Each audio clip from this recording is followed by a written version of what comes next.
हो?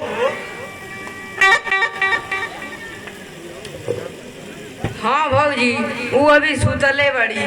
कह तरी कि हम अपना के यहाँ 8 बजे सूत के उठे नहीं। अरे गृहस्थ के घर है, यहाँ सुबह जल्दी उठे के होला। चाय नाश्ता बनाई तबे न आदमी काम पर जाई। लेकिन भौजी उ तोहरा लेखा नइखिन हो। उ दिन भर बैठल रहेली, अपन नैहरे के बड़ाई बतियावत रहेली। अब बात बात पर कहेली कि हमार माई बाबू कोनो मुफ्त में शादी थोड़ी ना कइले बा, दहेज देले बा। जाए दो, समझदार नहीं के। अभी नया नया बिया, नैहर से कुछ दिन लगाओ तो रहबे करी। ना भौजी ना, उनकर हर बात पर घमंडे झलकत रहेला। हमरा ही ठीक ना लगे। और घमंड से तारा का मतलब? आ तू क दिन के बाद हुए जा, सब केहू एके लेखा नानू होला।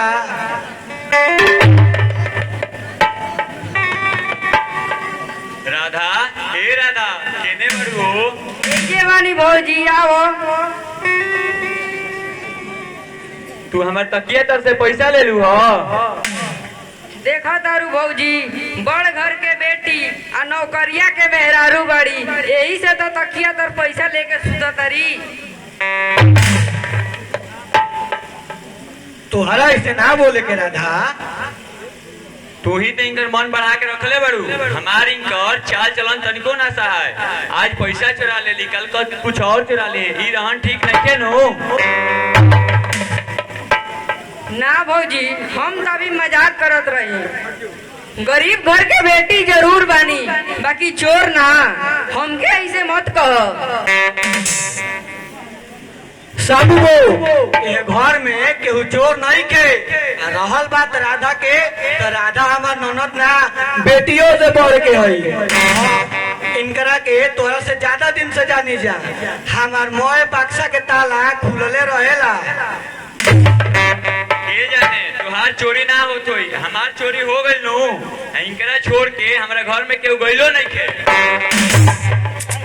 बस कर समझो, तार पाव पड़त नहीं। जा अच्छा से खोज, तोहार घरे में गिरल हुई। रखनी तकिया तो घर में कैसे गिर दी? आ तू इनकर बड़ा पॉलिसी लेत बाड़ू। केहू ना लेबे। जा बढ़िया से खोज, ना मिली तो हम दे दे। तू दे देबू? एकर मतलब हम समझ गए नहीं। ई चोरी मिलजुल के कइल बा, अब बुझाई। अगर ये चोरी राधा कोइले बड़ी तो बुझ लिया कि हम ही कोइले बनी।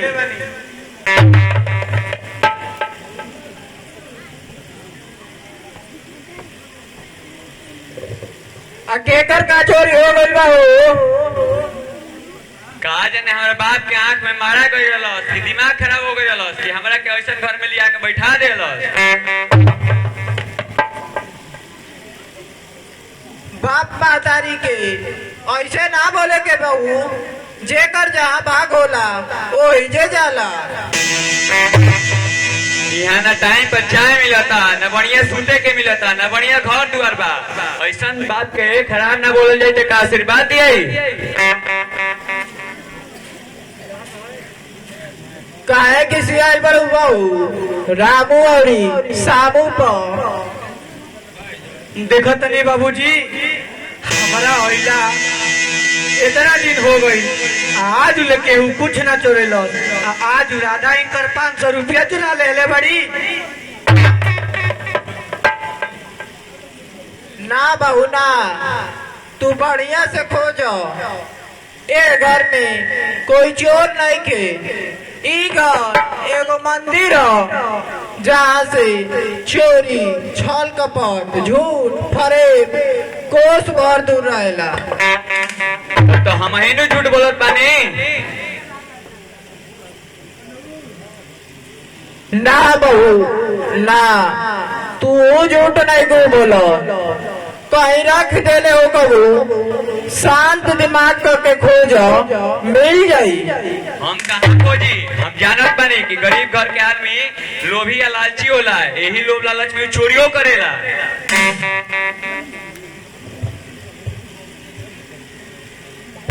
छोटकी बहू तू अपन जबान संभाल के बोलो।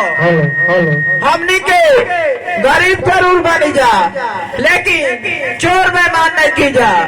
अगर हमारी के ये करे के रही तो हमारी भी पैसा रही ना फर्क करे नहीं जाओ सब पैसा से जो केहू के छिपला खोल दे। ए धरती पर गरीब से बड़ ईमानदार अधानी से बड़ बेईमान। अरे तू तो गरीब के देखले कहा बड़ू गरीब के बड़ अतना बड़ दिल होला कि ओकर राह में सागर समझे। शांत रही बाबूजी, चली मुंह धोली। कहा मुंह धोई बहू हमारा तो ये घर के शांति पर खतरा महसूस होता। चिंता कौन बात के बा, सब के हुआ अपन अपन किस्मत के मालिक होला।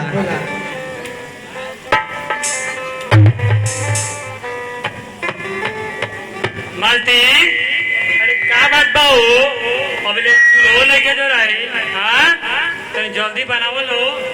खेतवा में एक क्या धान छोड़ के आयल बनी लियावे जाए के बा तनी जल्दी करो लो। हई देखा तारू भौजी छोटकी भौजी पैसा रसोईया घर में गिरौले बाड़ी आ हमरा पर चोरी लगाओ तरी।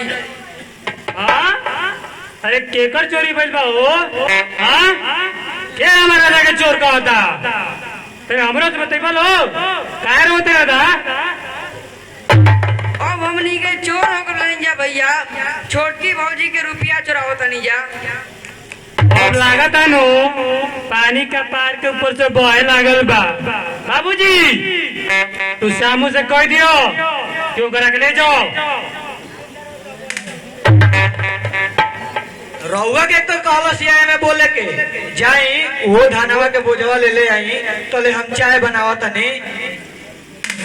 हम तो जाता नहीं बाकी तो लोग ओकरा के समझा दियो लो हमनी के कुछ कहो कोनो बात नहीं के मगर हमार राधा के कुछ कही वो ठीक ना होई काहे कि राधा हमार बहिन ना बेटी से भी बढ़ के ही हो। जाए दो राधा, सबसे गलती होला आ बड़ के गलती ना देखल जाला। जाए दो तू बाबूजी खातिर दतुअन पानी ले आवो तो ले हम चाय नाश्ता बनाओ तनी। बाबूजी अब राधो के फेरा में पड़ी जा एगो बढ़िया लड़का देख के उनकर बियाह शादी कह दी जा ना तो ले जाने किस्मत कौन चाल चलन चली। तू ठीक है कहा तारू बाबू समय के चाल कुछ कुछ हमू देखा तानी।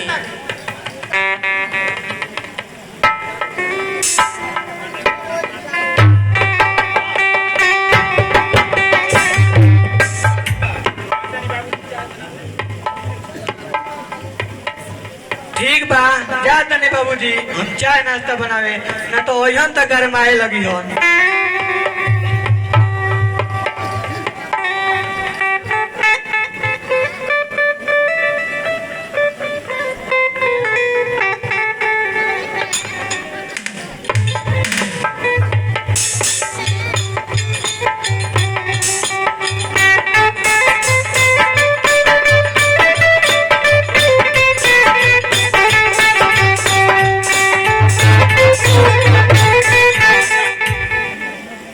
अभी चलो ले आवतड़ो बड़ा भोरे आ गइलो कौन गाड़ी धो के आवतड़ो बबुआ।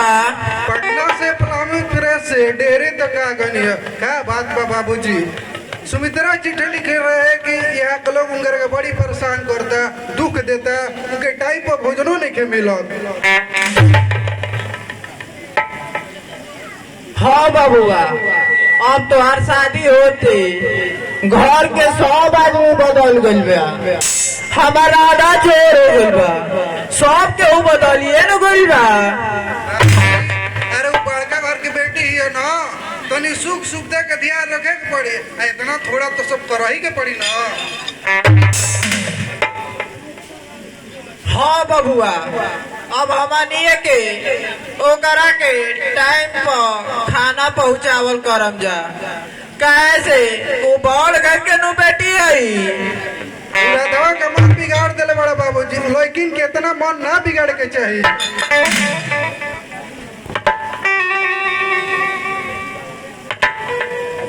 केकर मन बढ़ गए ए सामू तो हमरो से बताइबो। भैया तू नहीं जानो देख घर में क्या होता। बबुआ हम सब जानता नहीं, हमारा से कुछ छिपल नहीं के। बबुआ हम सब सुनीला, सब देखिला, तब हम चुप रहिला। यही से नु तोरा से बढ़ नु आई हम। हमारा कहे का मतलब ही घर वो करो नु हो। हाँ बबुआ ई घर ओ करो, लेकिन अधिकार खातिर कुछ कर्तव्य भी करे के चाहिए।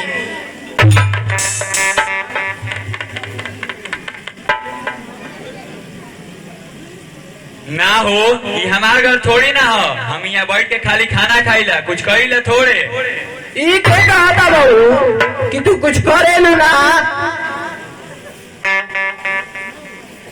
तब का करी हर जोती। तो एक बात कान खोल के सुन ले सबे। हमार बाप एगो नौकरी वाला से तिलक दे के बियाह एक खातिर नहीं के कहले कि हमार बेटी वहाँ जाके लौड़ी या दाई बनी।